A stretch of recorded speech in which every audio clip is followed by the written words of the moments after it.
All right, we have Coach Sanchez available for questions, and then we'll have Dede and Andrew post-game as well also. We'll start in front, as we always do, Jeff and then Mike. Ron, your guys against Manhattan had a couple lapses that let the game get closer than maybe it needed to be. Were you happier tonight with the way they played with the lead and were able to extend it? Yeah, the Manhattan game definitely exposed that to us. It's something that we addressed via film. We just talk about isolated efforts individually and understanding that we're not playing against a scoreboard. It's all about quality. And I think they did a much better job today. The way that we closed out the game was a perfect example of that. And I'm hoping that is the lesson that is learned, these last two games. Mike and then David. Ron, the three-guard lineup again tonight. How much are you still kind of finding what you want your lineup to look like, and what does that lineup in particular bring to the floor? I think that where we are right now is probably what we're settling into. The one area that we wanted to address after we came back from the Bahamas was taking care of the basketball.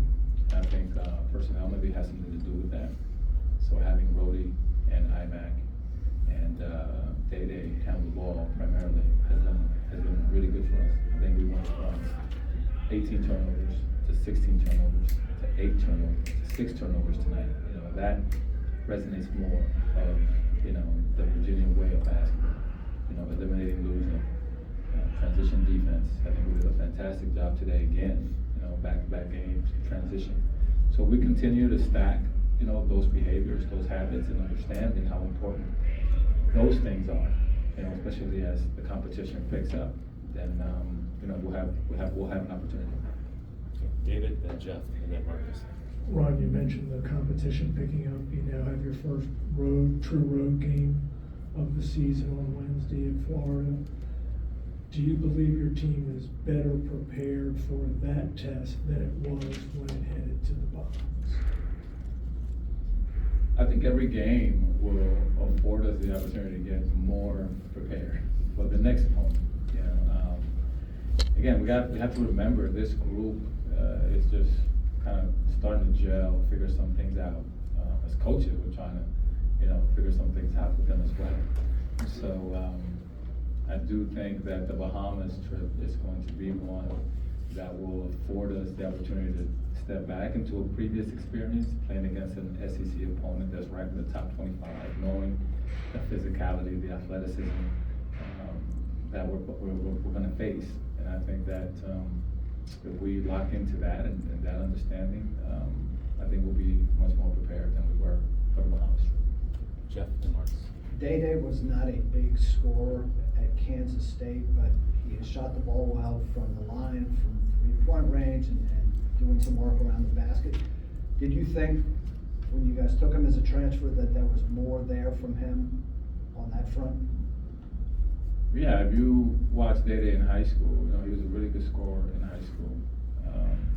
He's got an inner city Chicago game to him, which is, it's fun. You watch him, he does some things that are enjoyable to watch for sure. I'm encouraging him, to continue to be that guy. You don't have to conform to us. You be you, and we're just going to put you in space to allow you to do that. The areas of improvement for him are, his decision making on the back end. And again, today he did a really good job taking care of the ball. I think if he continues to trend in that direction, not only will he be able to score, but I think he'll be able to help others score as well. Tonight again, we had 3 guys in double figures, almost a fourth. And, the offense kind of creates that, whether it's passing, sharing the ball, cutting type of spacing. And if we continue to mesh all those things together, I think that he'll continue to play well. Okay. Marcus and then Mike and David. As a staff, have you kind of solidified what you want your rotation to look like, and are you there? Plus, how are you balancing between what you're showing now during the non-conference and kind of what you're holding back for conference play? Well, for us, it's really one game at a time. And, tomorrow has enough problems of its own. We're going to focus on today. How can we compete today? If we have something in our arsenal that's going to help us win today, we're going to use it. You know, good teams are gonna scout you, they're going to figure out what you do. We gotta be able to execute well regardless of. So right now, for us, the secret to good offense is passing and catching. We can talk about anything else, we just talk about catching and passing. You know, catch the ball, take care of the ball. Set quality screens. You know where your shots are and know what shots you're capable of making and play to those strengths. You know, I think they're starting to understand that. I think that guys are starting to screen a little better. You know, that we have a pretty high standard here, and we're not going to lower the standard of quality basketball. You know, screening, passing, cutting. And the reason we can't lower the standard, regardless of their age, is that when you lower your standard, the truth is you don't really lower the standard. What you do is you create a new standard. And that standard just isn't good enough to compete at this level.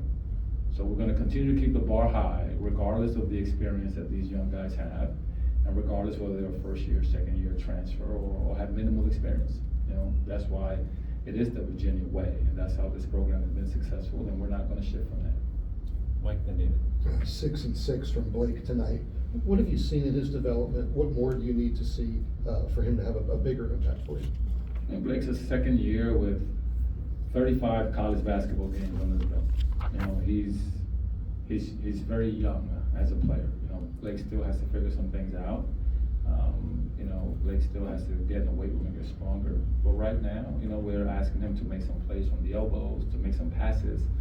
He's a lot more involved in the offense than he's been in the past. It was a new learning opportunity for him. I think today he took 1 or 2 shots and maybe a teammate was open, but the only way that you can learn that is by being in that position. You know, I think often as coaches, we want guys to do things that they are not prepared to do, and we don't give them the opportunity to grow from those. So for us is put you in a spot, let's see if you can make the right play. If you make the wrong play, we'll coach you to make the right play. If you make the right play, then we'll move on to the next phase. So I think Blake's done a really good job of grasping what we're asking him to do. David. You said to Jeff that you were pleased with how you guys closed the game today. Was that the message during that timeout you took with about 12 minutes to go? You looked a little irritated. Holy Cross had just scored 6 consecutive points. And I believe it cut the margin to 14. Well, the question was earlier, you know, the Manhattan game. And again, we had leads and we gave them up. And the timeout was to reference that game, to reference that experience. You know, and we can't continue to repeat behaviors that we have to, in the moment, coach them. And they responded well. And the other part of that was, as we talked about, effort. And it being an isolated thing individually. You have to be willing to be the harder playing guy on the floor. You have to try to own your matchup offensively and defensively. So the reason they scored 6 points in a row is because they wanted it more than we did. So at that moment, it was a great opportunity for us to kind of hit the reset button and let's see if we can continue to grow and understand this is the moment that we're in. You know, let's understand it, let's embrace it, let's just be here and let's grow and see if we can improve it. I didn't know if they were going to get another stop or not. Like it's just a moment, and you're right. You know, I was not pleased with the effort there. Okay, 3 more. Take one, Jerry, and then back, and then one of us. Ron, you referenced Day-Day's aggressiveness, maybe even a little nastiness. Would you like, and does this team need more of that? Would you like to see that be contagious amongst your team, that attitude? Yes, if they can syringe some guys with some of that, you know, kind of nastiness, because he is very competitive. It's just in his DNA. You know, I think we have a couple guys that have more in them. But definitely, if he could become infectious with the team with that behavior, and as a staff, we're asking, you know, him to be that, and asking guys to mimic that. You know, I think it's a great attribute to who he is as a player, and if he can continue to use it wisely, then we will definitely benefit from it. Okay, on the back. Hey, Sharma got a little more run tonight, I'd say, than the previous games. Were you satisfied with his play tonight? Yes, I'm trying to recall his plays. He didn't turn the ball over. He took quality shots, and then he created shots for his teammates. He defended well. Nothing really stands out. As you know, we all remember the bad things. But I'm hoping that he can continue to grow, because we need him. We need him to make some plays. We need his shooting. We need his passing. He's got really good feel for the game. He understands it, and he does have, something he can hang his hat on, which is shooting the basketball. We just got to get him, to get a few more shots. Unfortunately for him is, he's backing up Isaac McNeely. So Isaac's going to play, and when Ish gets an opportunity, he just has to, put us in a position where we have to say, wow, we can't keep him off the floor. That's an individual thing. He has to create that. Okay, one last one, Frank. Hey, Coach, Andrew Rohde, 13 points, 3 assists, and some other line items there that he's contributing. Is he the most improved player from last year, this year at this point? Andrew has tremendous self-awareness. He does. I call him. He and I have a little inside joke.